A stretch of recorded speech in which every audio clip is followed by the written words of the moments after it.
Welcome to another episode of the Fly on the Wall Show. Make sure you guys like, comment, subscribe, and most importantly, enjoy this episode. Hello everyone, I'm J.R. Lee and I'm back for another legendary special conversation of the Fly on the Wall Show. In fact, today is episode 44 and I have an amazing guest. I'm joined by the legendary Miss Sharon Lechter. And Sharon, for the people that don't know who you are, can you tell them a little bit about yourself, please? For those of you that may not know my background, I was a CPA for a long time, but started my entrepreneurial career at the age of 25. Started the talking children's book industry and grew that around the world. And so when we sold that company, I was our oldest son went off to college and got into credit card debt. And so that was December of 1992 when I dedicated the rest of my career to financial literacy. You fast forward a few years, I've been working with the school systems. And that's when I met Robert Kiyosaki. We wrote Rich Dad, Poor Dad together, which we began the first of 15 books we wrote together. I was a CEO and his partner in building the Rich Dad company around the world. I made the decision to leave that in 2007 and not really knowing what was in front of me. But then got the phone call from President Bush, and I served on the President's Advisory Council for Financial Literacy for both President Bush and President Obama. And also got the phone call from the Napoleon Hill Foundation. And we know what was happening in the economy in 2008. So I was able to have built the largest personal finance brand, Rich Dad, but then asked to step into the world's largest personal development brand. What an incredible opportunity. Wrote 3 Feet from Gold, yes. Brought Out of the Vault, Outwitting the Devil. Wrote Think and Grow Rich for Women and Success in Something Greater. And it's just been an incredible career. I'm very honored and humbled. And my new book called Exit Rich, right here over my shoulder, is coming out in June. And it's being sponsored by Inc. magazine. Wow, that's amazing. June next month. Yes. That's amazing. Okay, absolutely. Wow. Well, thank you so much, Sharon, for informing us a little bit about your background. You said something very interesting. You said when you left, the Rich Dad company, you didn't really know what you were going to do. Can you talk a little bit about what was going through your mind at that moment? Sure. Sometimes you have to close one door in order for other doors of opportunity to open.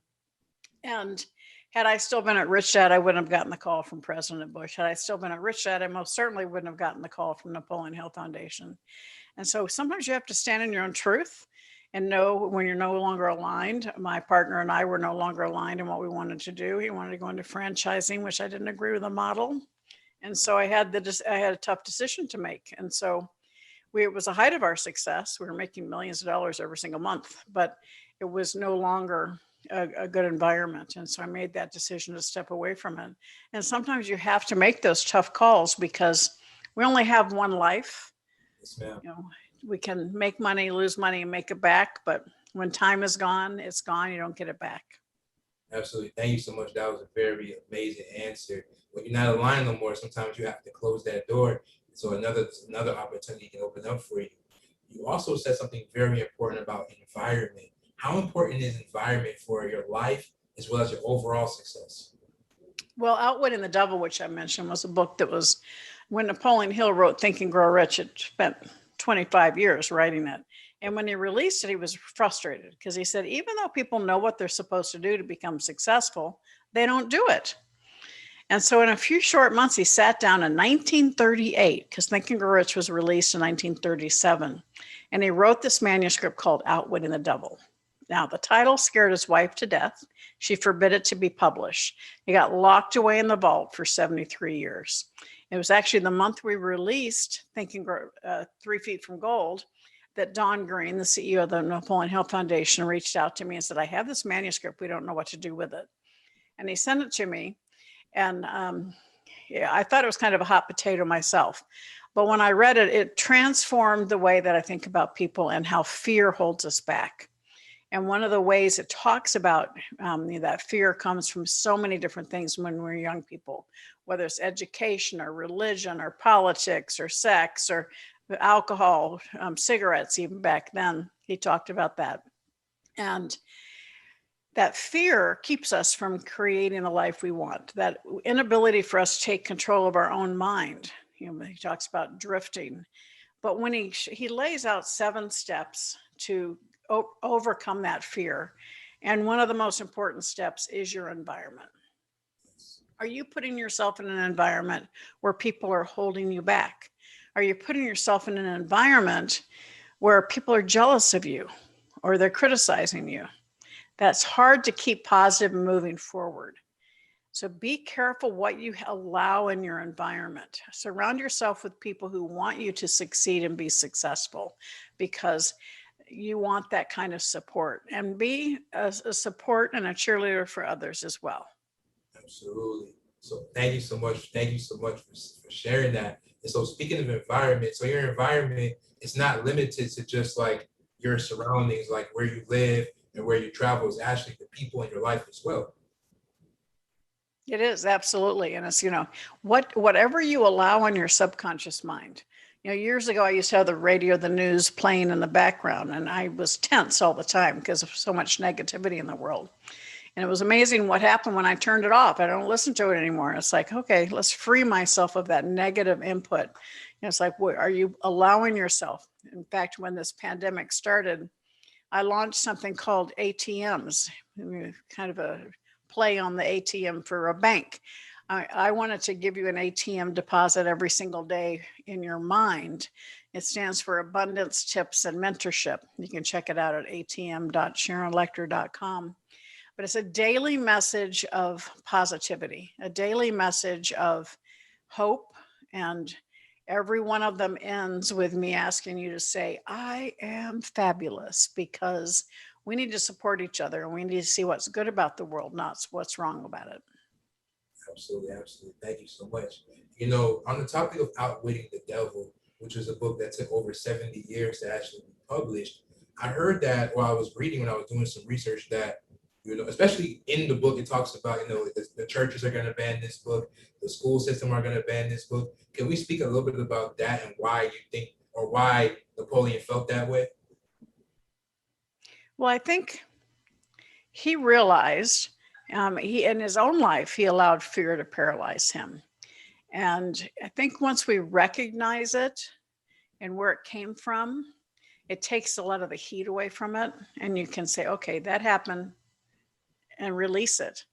But if it's still inside your subconscious and in your heart, it keeps you from realizing the success. And my goal is to always help people position themselves in the position of greatest and highest potential. And you can't do that if you're filled with fear. So have you ever had a moment in your own life where you felt like you were fearful and you had to move anyway? What are some of the things that you had to do to kind of like move out of that state of fear? Well, certainly. I mean, yes, I was a champion worrier most of my life. And I think when we understand when you worry, you're praying for something you don't want. And if you acknowledge that, you can change, and instead of thinking about what you don't want to have happen, retool your thoughts into what you do want to have happen. And fear is, it's very debilitating. I lost my youngest son 8.5 years ago, and I went into a state of probably 2 to 3 years of just being numb, neutral. Just, I wouldn't even say it was fear. It was just numbness. And I think a lot of people have experienced that, certainly in the last year. But no matter what's stopped you in your tracks, whether it be a death, a divorce, a financial setback, an illness, you're still here. And you're still here for a reason. And what you have experienced and what you've come through can help others going through the same thing. And so it's an opportunity to share that and help others through that process. Absolutely. Thank you so much for sharing that moment and how you move forward. I really appreciate that. I'm grateful. Now, Sharon, you're a best-selling author, right? Over 22 books, over 30 million, not 30,000, over 30 million books sold. I just want to clap it up for you. That's so amazing. As an author myself, I cannot wait to even just sell close to that amount, right? I seen you post a post on your Instagram the other day asking, out of 4 books, what's your favorite? I remember it was Outwitting the Devil, it was Think and Grow Rich for Women, it was 3 Free from Gold, and there was another book, I don't remember what was the option, but what's your favorite book so far that you what's your Well, I've written 26 books, so sorry. It's kind of like asking you who your favorite child is. But I like all of them, and they're meant for people of different backgrounds and experiences. People that are dealing with a lot of fear. Outwitting the Devil is the best one. Women who are looking for that little boost of self-confidence, Think and Grow Rich for women. But all business owners, I recommend Exit Rich, and you can actually get a pre-ordered copy of it if you go to exitrichbook.com/buy. exitrichbook.com/buy.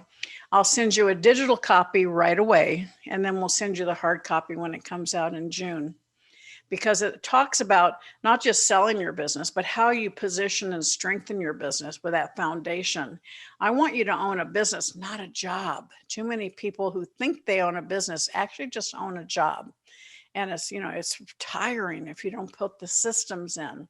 And understanding that value, the intellectual property, the value in your business that increases and makes that business stronger. And I want your business to become an economic engine that works for you. Absolutely. And for the people who don't know the difference between a business and a job, in your own words, can you just break that down a little bit for them? Well, sure. If you can walk away and your business continues to operate because you have the right people in the right seats and the business has systems working for it, you truly own a business. If you have to be there for anything to happen, you own a job. And that's, too many people, they haven't been able to realize the success they deserve because they're still trying to do everything. They're working in the business, and they need to transition to work on the business to create those people and those systems that operate the day to day. Thank you so much. Thank you so much. And I know you have something called the success formula, right? And so one of the questions that I like to ask all of my guests when they come on the show, what's their definition of success? And success can vary depending on where you're in your life. It could be financially, it could be spiritually, it could be physically. What's your definition of success, Sharon? Yes. Well, thank you for mentioning that. Yeah. Personalsuccessequation.com. You can get a download of that because it talks about combining your passion and your talent with the right association, taking the right action, and then having faith. And that's the personal success equation. I go more deeply into that in personalsuccessequation.com. But my personal definition of success has nothing to do with money. It's how do you feel about yourself when you look in the mirror? And it has nothing to do with your reflection physically, but who you are as a person. If you feel good about who you are and how you contribute, that's success. Thank you so much. Thank you so much. I really appreciate you. It's about how you feel. It has nothing to do with money, because money is just something that it's a resource, it's a tool used to, to get whatever you need to do to get done. Thank you so much for sharing that, Sharon. Also, I just have a few more questions. I don't want to hold you too much. I really appreciate value your time.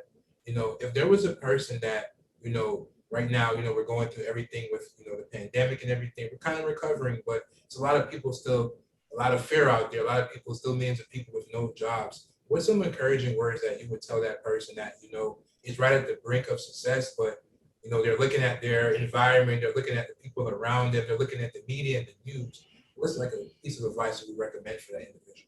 Well, we're all where we are right now because of the choices we made before today. And if you want something different in your life, you want something different for your life, start making different choices. And there's never been more information available for free on the internet. There's never been more groups that you can join to help you create that environment. People want you to be successful. So look at who you have around you, the power, those associations, because typically that personal success equation I just talked about, your passion and your talent, that's all about you. Power of association is who's on your team. Do you have a mentor? Do you have a mastermind? Do you have people on your team who are strong where you are weak? Times taking action plus faith. That F is for faith and confidence. Well, too many times it's that F is fear. People aren't confident. They don't believe that they can succeed. And it's when you have the power of association and the faith piece together, you have the greatest likelihood of success, because when you have a bad day, the people around you will lift you up. And that's what's so important. So find the right associations, find the right people. If you're down and depressed, you don't have the right people around you. And then look in the mirror and say, I can do this. I'm still here for a reason. I have more to do. Wow. Right associations. Thank you so much. I really appreciate that, Sharon. And in closing, I just want to say thank you so much, for your energy, your time. it's an amazing thing to be able to speak to you face to face. A funny story. One of the books, actually, 3 Feet from Gold. I actually picked it up. One of my favorite books is Outwitting the Devil, but I was reading 3 Feet from Gold for the first time. And as I was reading, I was learning about Greg, and I was going through. I'm like, oh man, I wonder who this is. I looked them up, like, oh man. And then I got to I was reading the book and doing it at the same time, researching at the same time. I kept going, and then I saw the person that helped change the whole entire game for Greg was you. As soon as I saw that, I was like, oh my God, I have to learn more about this amazing woman. Looked you up on Google. Now I'm like, oh my God, I've seen all this for the first time. Then I looked at the book on Outwitting. I'm like, it's the same person. I'm like, whoa. And I started seeing more, and I immediately hit you up on social media, followed you, reached out to you. Then you, by my surprise, you reached back to me, and then you followed me, and then I just been watching all your content since. And now a year later, I'm actually speaking to you face to face. I wrote it down in my gratitude notebook that I'm going to be speaking with you. I'm going to be working with the Napoleon Hill Foundation one day soon. And just being able to see this happening right now, it's an amazing thing. I can't wait to see what the future holds. So I just want to say thank you so much. Thank you so much for being a guest on my show for episode 44. Well, thank you so much. I appreciate the opportunity, and I appreciate your persistence. And I think, you're providing a tremendous amount of content and really inspiration for the people who watch and listen. So thank you for what you do, because we all need to come together and create positivity in the world. Thank you so much. It was a pleasure sharing. And I just want to say, God bless you. Thank you so much. I hope you have the amazing rest of your day, week, year, everything. Thank you. Thank you all, and thank you. Appreciate you. Absolutely. Thank you. I really hope you guys liked that special episode here on the Fly on the Wall Show. Don't forget to like, comment, subscribe. Oh yeah, and follow me on Instagram at I am JR Lee. Don't forget, that's I am JR Lee. Food for thought.